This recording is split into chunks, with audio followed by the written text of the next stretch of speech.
Today, the topic of our discussion is on the fulminant hepatic failure. So, I shall be talking to you about the fulminant hepatic failure, the pathology, pathogenesis, clinical features, investigations, treatment, complications, right? So first, let us see what do you understand by fulminant hepatic failure. See, fulminant hepatic failure, this is also called as acute hepatic failure.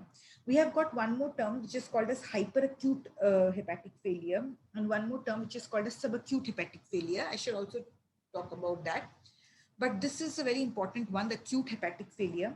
So what actually happens in this fulminant or acute hepatic failure? Here it is mainly characterized by two things. One is your hepatic encephalopathy. Okay.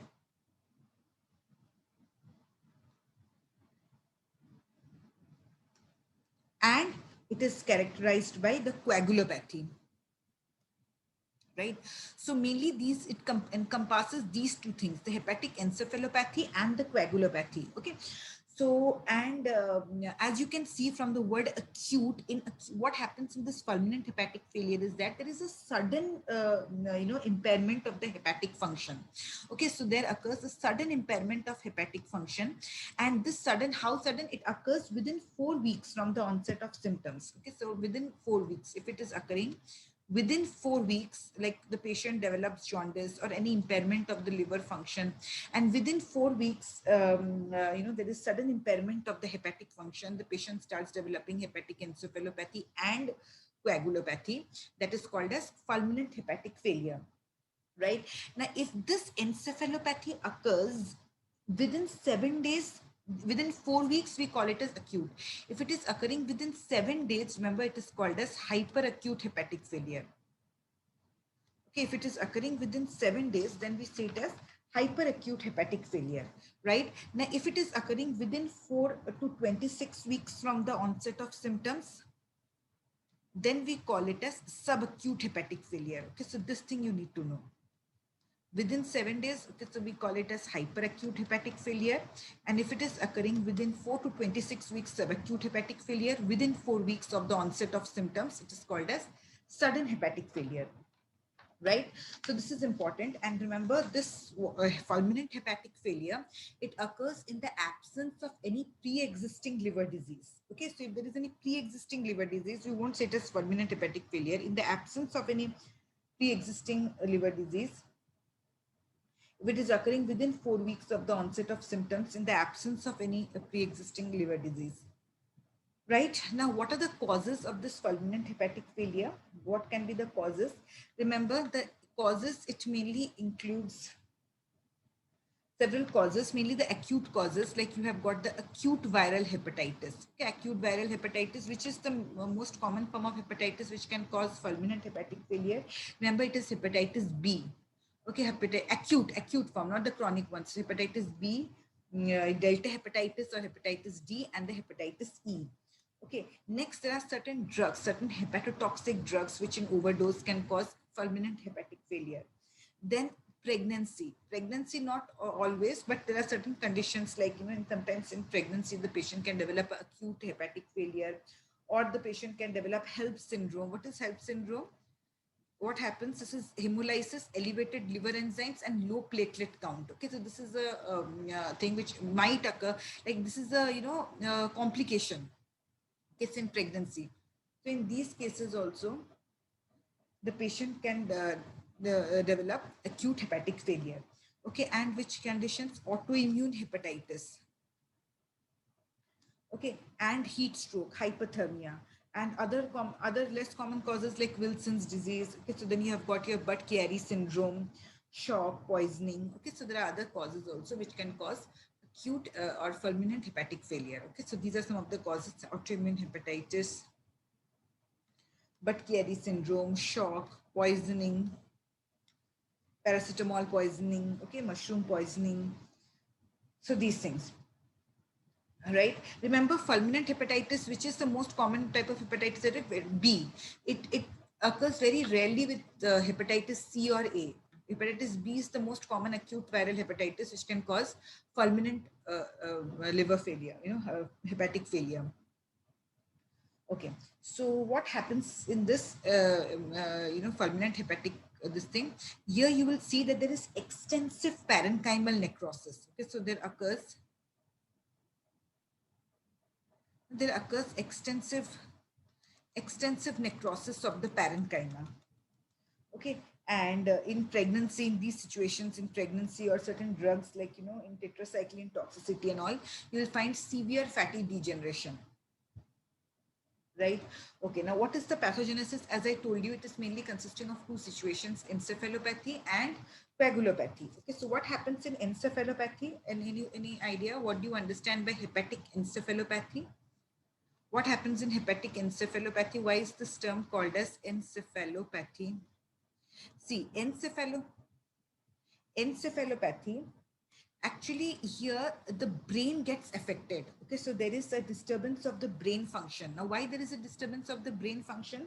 Because there are certain toxic substances, okay, so which are, see, actually what happens in normal individuals, these toxic substances, like one of the main constituent of this is ammonia. Okay, so these toxic substances like ammonia, they're derived from the intestine. But what happens in normal individuals is that from the intestine, these toxic substances, they are carried by the portal circulation, where they reach the liver. Okay, and in the liver, the detoxification takes place. Okay, detoxification takes place. But if the liver is only damaged, there is some problem in the function of the liver.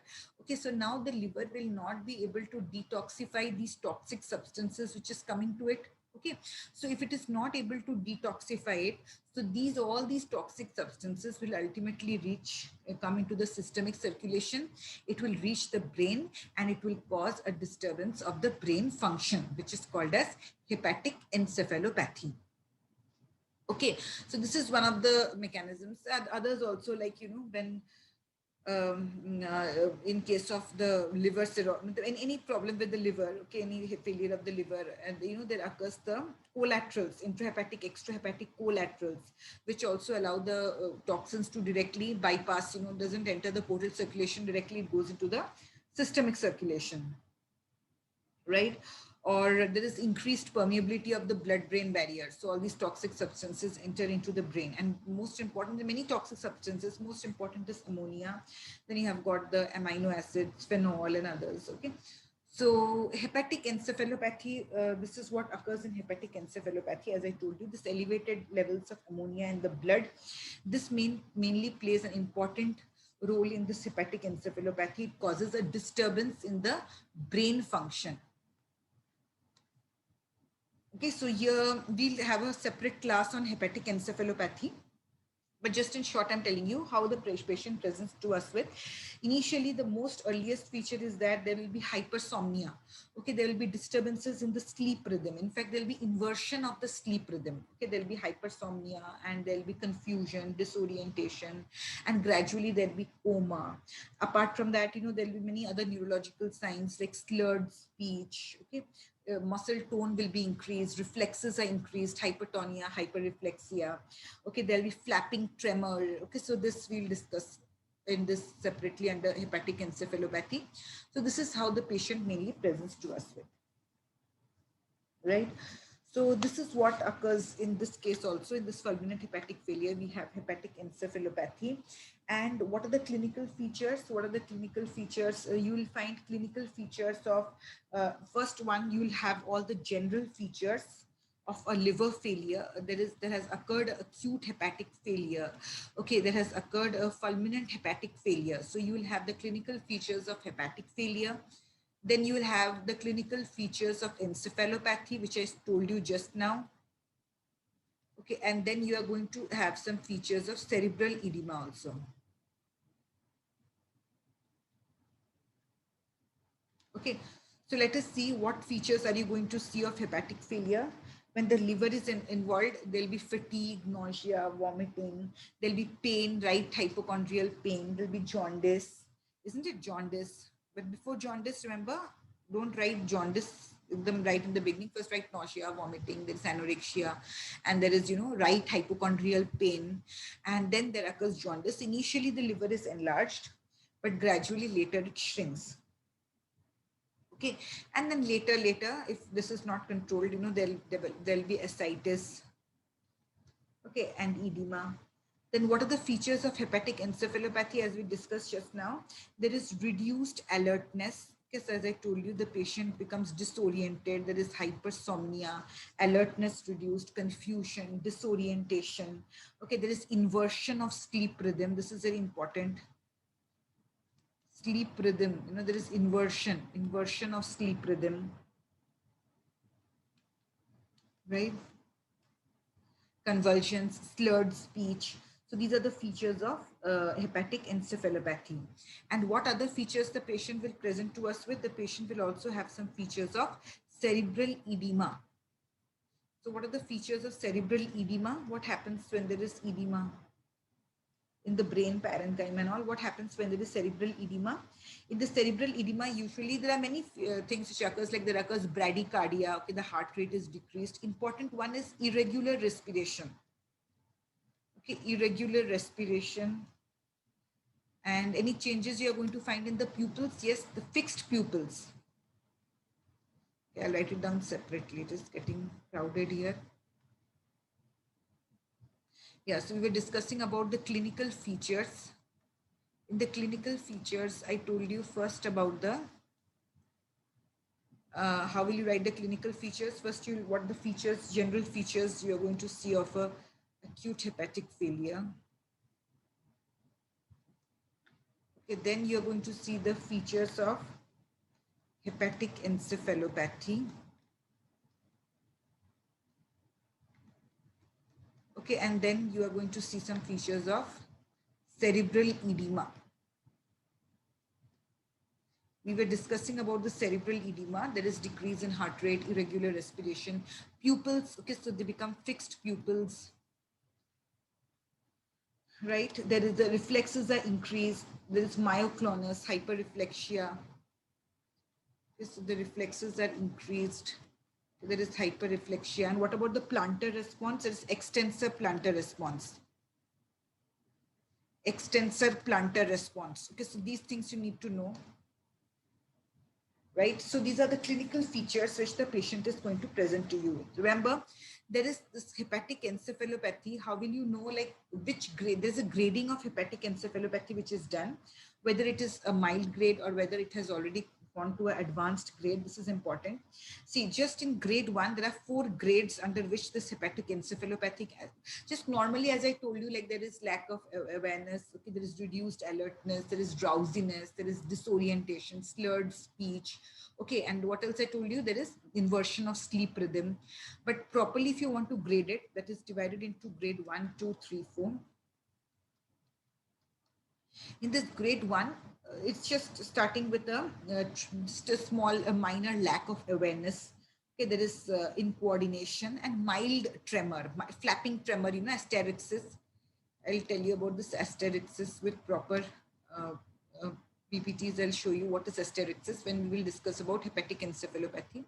So here you will just find mild asterixis. There is mild, lack of awareness. In this stage, usually there is the disorientation is not much. Okay, so you won't find the patient is properly oriented. In stage 2, there is mild disorientation. Okay, so you'll find disorientation, but the disorientation is mild. Okay, mild disorientation. There is mild personality change. Grade 3, here you will find gross disorientation. The patient is grossly disoriented. Gross disorientation. In grade 3, in this grade you'll find all the symptoms, like you'll get the hyperreflexia. Okay, so all the reflexes are increased. Okay, the plantar response, that is extensor plantar response. Okay, and right, so there is confusion, there is gross disorientation, and stage 4 is your coma. Stage 4 is coma. Okay, so this is a staging of hepatic encephalopathy which is done. So this is how you look at the clinical features of this patient of fulminant or acute hepatic failure. Right. So, and what about the coagulopathy? Coagulopathy, I have been just discussing about hepatic encephalopathy.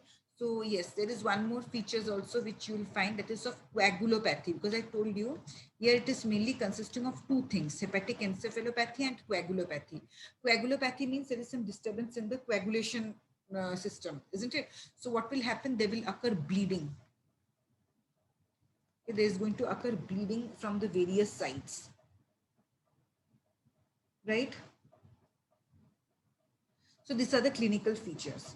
Okay, next what we are going to do is that we are going to carry out certain investigations. So what investigations, after you saw these clinical features, you are in doubt, okay, maybe this is the case of acute hepatic failure. We have to go and we have to do certain investigations. So investigations, what do we see? So what about the liver enzymes and all the other parameters? We find that the bilirubin is raised. Okay, we find that the albumin levels have dropped. This hypoalbuminemia. Okay, prothrombin time has prolonged. Okay, what about the blood ammonia levels? It has increased because, as I told you, blood ammonia levels have increased, right? When you carry out EEG, you'll find the features, you know, it's very characteristics of hepatic encephalopathy. Okay, ultrasonography, as I told you, initially the liver is enlarged, but gradually the liver shrinks. Okay, so there is a shrunken liver. Okay, when you measure the intracranial pressure, remember the intracranial pressure, if this hepatic encephalopathy has developed, that has occurred cerebral edema, so the intracranial pressure also increases. It's raised.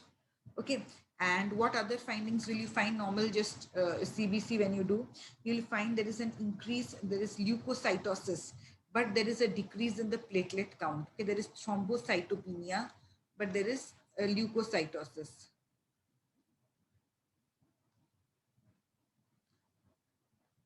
Okay, right? And what about the aminotransferase, the serum aminotransferase levels? Initially, it is increased, but later it decreases. Okay, so these are some of the findings which you are going to find when you're going to do the investigations. Yeah. Okay. Next, let us see what are the complications. Okay, so why do we feel, what is going to happen to this patient? So first, the main complication is encephalopathy. This itself is a complication.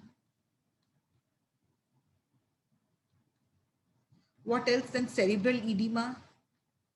If the intracranial pressure is increased, this itself is a complication. There is going to occur bleeding. If there occurs too much bleeding, what will happen to the BP? The BP is going to drop. There is going to be hypotension, certain infections. There's sometimes the kidneys and the pancreas, they also get involved. Okay, pancreatitis, renal failure. We shall discuss about this hepatorenal syndrome in a different lecture. You'll see how the kidneys, they also get affected when the liver gets affected. Okay, although the kidney, you know, the history, like it's absolutely like there is no problem in the kidney. Okay, the structure and everything is fine, but there is a functional problem in the kidney develops. Okay, so renal failure. Then what happens to the sugar levels? Often the glucose levels also drop. There is hypoglycemia. Calcium level drops, hypocalcemia. Okay, these are some of the complications which develop. Okay. Next, let us come to the management. See, in the management also, we will be dealing, like one is the general management, which we are going to do. Then we are going to manage this encephalopathy. Then we will be managing this cerebral edema. And then we'll be managing this bleeding. Okay. Accordingly, step by step, you have to manage the patient. But first, let us look at the general management. So what is the general management you're going to do? Obviously, you're going to monitor the vitals. Come to the management. So management, when you're writing, just remember, make it into a few headings: general, management of hepatic encephalopathy, cerebral edema, bleeding. Okay. So first, let us look at the general management. General management, here we are going to monitor the vital signs. Okay. We are going to monitor the vitals of the patient.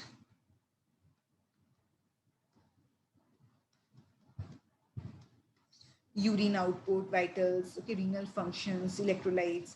And as I told you here, hypoglycemia is very common. So we are also going to measure the glucose, This also has to be measured. Then we are going to also fluid and electrolyte support we are going to give to the patient, okay, because often the patients, by the time they present to us, okay, so they are already volume depleted, so they require fluids, right? And calories, yes, calories also need to be supplied to the patient. Ventilatory support, if the patient is going into respiratory failure, we need to give him ventilatory support, okay. And if there is any infection, okay, if there is any infection, if the patient has developed any infection, we also need to give the patient antibiotics, okay. And if there is renal failure, then what you're going to do, you're going to carry out dialysis in a renal replacement therapy like dialysis, if there has occurred renal failure. Now, if the BP has gone very low, what are you going to do? If the BP has gone very low, then you need to give vasopressors. Okay, if the BP has gone very low, you need to give the patient vasopressors. These are some of the general things. First, measure the vitals. Okay, vitals, the urine output. Okay, renal functions. Renal functions, as I told you, renal failure is very common when there occurs hepatic failure. So renal functions, electrolytes. Okay, so these are some of the very important things. Also measure the glucose levels. As I told you, hypoglycemia is very common. If there is infection, give antibiotics. If there is renal failure, try for some renal replacement therapy like dialysis. If the BP has gone very low, then give vasopressors. Give the patients adequate fluid replacement therapy if the patient is volume depleted. Okay, so if the patient is volume depleted, give him fluid replacement therapy. So these are the general measures which you are going to do, right? Next, let us talk about the management is very important. It is, you have to remember it quite well. General management, then come to the specific management. Like if the what if the happens if the patient has developed hepatic encephalopathy. If the patient has developed hepatic encephalopathy, accordingly, what are we going to do? What actually happens? What we do when the patient develops hepatic encephalopathy? As I told you, that in hepatic encephalopathy, there is excess amount of ammonia in the blood, okay, which enters the brain, right? Which enters the brain. This toxic substances enters the brain and it causes a disturbance in the brain function, right? So what are we going to do is that here we are either going to treat or we are going to remove the cause of which is causing this hepatic encephalopathy. So in this case, we are mainly going to treat the situation which has occurred. Okay, so the ammonia, raised ammonia levels. Okay, so here there are rules of certain substances like lactulose. You must have heard lactulose is, I'll tell you why do we give lactulose. Rifaximin,